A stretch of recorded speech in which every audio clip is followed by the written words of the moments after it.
The lasting image from this sixth stage was one of Frank Schleck looking desperately for his bike after being caught up in a fall involving many riders. Schleck, like Cavendish, who was also caught in the pileup, paid dearly for the mishap.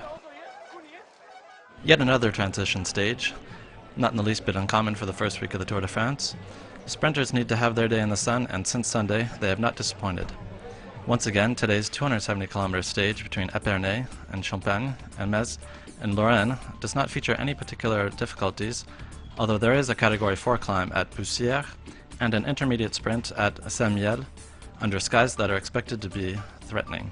In what is becoming a familiar script, 4 riders broke away, including the American David Zabriskie of the Garmin Sharp team, the Italian David Malacarne from Europcar, the Belgian Romain Zinckle riding for Cofidis, and the Dutchman Karsten Kroon representing Saxo Bank. What is more unusual is that the peloton let the breakaway gain more time than they normally do, as the escapees gained up to 6 minutes and 45 seconds on the main pack. Yet again, it's Radio Shack chasing the breakaway in an attempt to defend the yellow jersey worn by Fabien Cancellara. After all, you never know, Malacarne is only 3 minutes and 35 seconds from the top spot in the general classification. The peloton had had enough and began to reel in the breakaway, which now are marked men and they know it. For the intermediary sprint at Saint-Mihiel, they were a mere 3 minutes ahead of the pack. A sprint ensued between the 4 riders in the breakaway, as their hopes of a stage victory are finished, so they might as well take the points. And it's Karsten Kroon who was fastest.